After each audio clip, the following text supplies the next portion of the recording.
그날 곧 주간 첫날 저녁이 되자 제자들은 유다인들이 두려워 문을 모두 잠가 놓고 있었다. 그런데 예수님께서 오셔서 가운데 서시며 평화가 너희와 함께 하고 그들에게 말씀하셨다. 이렇게 말씀하시고 나서 당신의 두 손과 옆구리를 그들에게 보여주셨다. 제자들은 주님을 뵙고 기뻐하였다. 예수님께서 다시 그들에게 이르셨다. 평화가 너희와 함께. 아버지께서 나를 보내신 것처럼 나도 너희를 보낸다. 이렇게 이르시고 나서 그들에게 숨을 불어넣으며 말씀하셨다. 성령을 받아라. 너희가 누구의 죄든지 용서해주면 그가 용서를 받을 것이고 그대로 두면 그대로 남아있을 것이다. 오늘은 성령 강림 대축일입니다. 성령 강림 대축일로서 부활 시기가 끝이 납니다. 복음의 내용은 부활하신 예수님을 처음 만나는 장면입니다. 그 처음 만나는 장면에서 제자들에게 하신 말씀이 성령을 받아라는 명령을 내리십니다. 성령 강림은 그만큼 중요하다는 의미겠지요. 성령님 없이는 제자들이 재구시를 할 수 없기 때문입니다. 때문에 성령 강림으로 부활 시기가 끝이 나지만 이것은 사업이 망해서 문 닫는 느낌으로 하는 것이 아니라 새로운 출발과 함께 부활 시기가 끝이 나고 내일부터 연중 시기가 시작이 되는 것입니다. 예수님으로부터 받은 복음 전파의 사명을 수행한 첫 번째 날이 오늘 성령 강림 대축일이기에 오늘을 교회의 탄생일, 교회가 비로소 재구시를 시작하게 된 첫째 날이라고 해서 교회 탄생일이라고 부르기도 합니다. 복음에서 본 것처럼 성령 강림 직전까지도 제자들은 유다인들이 두려워서 문을 모두 잠가 놓고 있었습니다. 부활하신 예수님을 보았는데도 유다인들이 두려워서 못 나가는 제자들에게 예수님께서 주신 해결책이 오늘 복음에 나오는 성령이었습니다. 그런데 그들에게 숨을 불어넣으며 말씀하셨다. 성령을 받아라.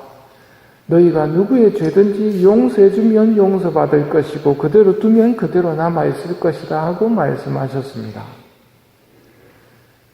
알고 있지만 문을 열고 나가지 못하는 제자들에게 주신 해결책이 성령을 받아라입니다.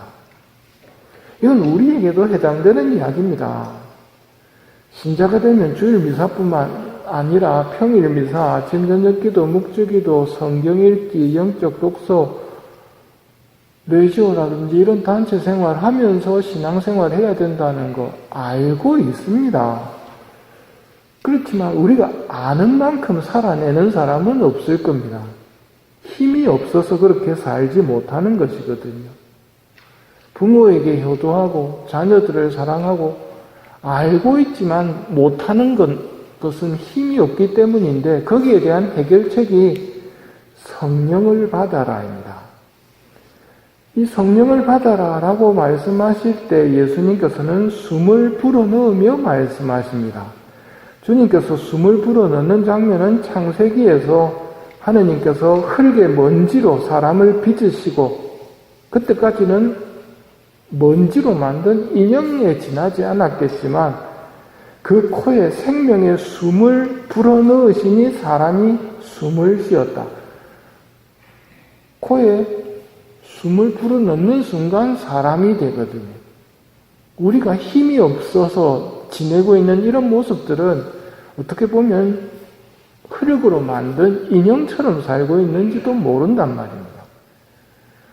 그 인형이 사람이 되어서 숨을 쉬기 위해서는 하느님께서 숨을 불어넣으시며 성령을 받아라는 말씀이 이루어질 때 비로소 제자들이 변화가 됩니다.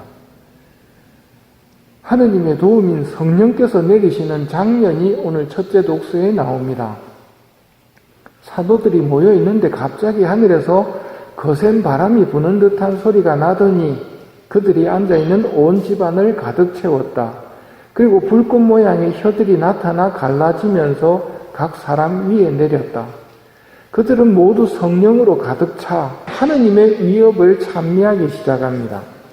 근데 특이한 점은 성령께서 주시는 표현 능력대로 하느님을 찬미하는데 전 세계 각지에서 축제를 지내러 와 있던 유다인들이 그걸 듣는데 전부 다 자기 나라 말로 알아듣는 일이 벌어집니다.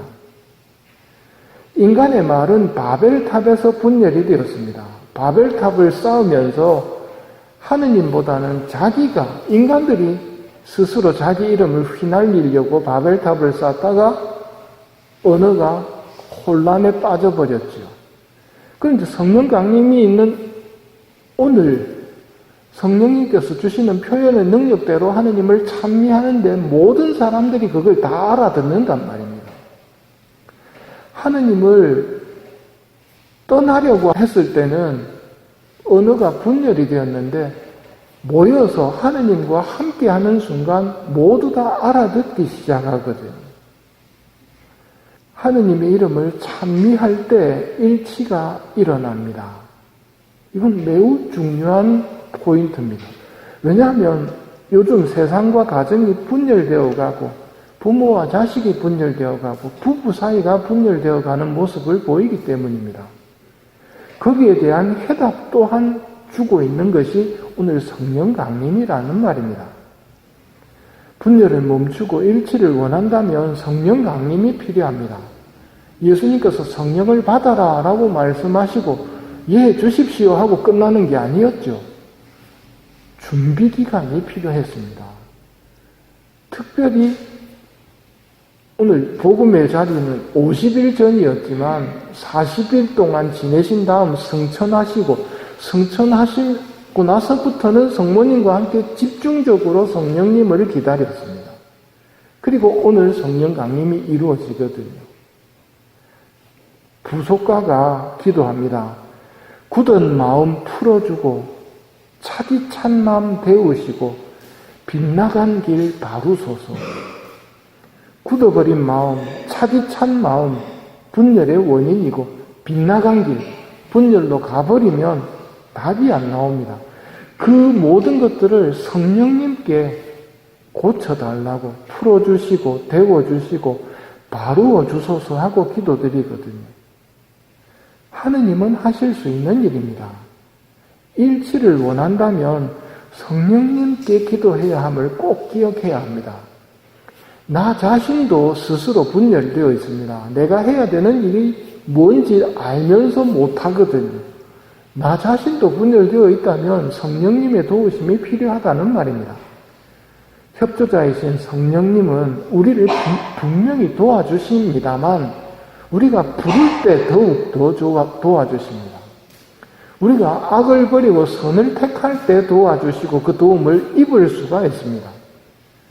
빛을 주십시오 하고 그늘로 들어가 버리면 빛이 있다 하더라도 그늘 속에서는 볼 수 없는 것처럼 성령님의 도움을 청했다면 빛으로 나와야 됩니다.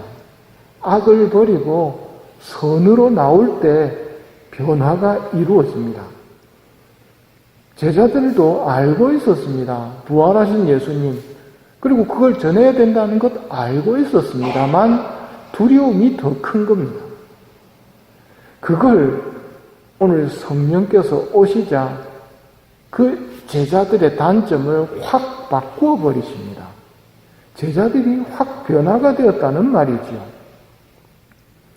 여기에 우리의 희망이 있는 겁니다. 내 힘으로는 나를 바꿀 힘도 없습니다.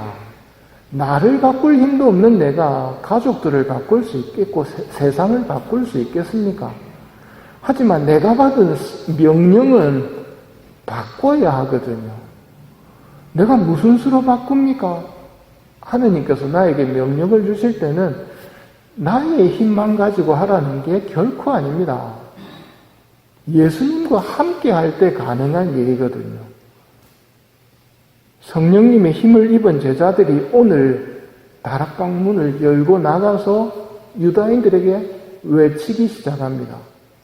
부활하신 예수님과 하늘나라 선포를 하자 오늘 하루에 성령님과 함께 선포를 했는데 3,000명의 신자들이 늘었다고 사도행전 2장이 말해줍니다. 하느님과 함께 하면 된단 말입니다. 두려워했던 그 사람들이었는데 그들에게 복음을 선포하자 3,000명이 신자가 되는 일이 벌어진다는 말이죠. 성령님의 협조가 얼마나 큰지, 성령님의 협조가 사람을 어떻게 변화시키는지 보여주는 것이 성령 강림입니다. 이 힘으로 우리는 연중 시기를 맞이하는 것입니다. 어떻게 살아가야 할지 알고 있는 우리들입니다. 하지만 분열된 모습 속에서 무기력해 보이는 것 또한 우리의 모습입니다. 그게 우리만의 모습이기 때문에 하느님께 희망을 걸어야 합니다. 특히 성령님의 도움을 청해야 됩니다. 그 성령님은 기도를 하면서 청해야 되고 특히 성모님과 함께 기도하면서 성령님의 도움을 청해야 됩니다. 우리는 이미 성령님을 받았지만 성령님을 외면하고 살고 있었기 때문에 지금의 내 모습인지도 모른단 말입니다. 다시 한번 성령님께 귀를 기울이고 성령님께서 나에게 지시하는 방향이 어느 방향인지 귀를 기울이십시오. 그리고 꾸준히 성령님께 도움을 청하신다면 예전과는 다른 연중 시기를 보낼 수 있을 것입니다.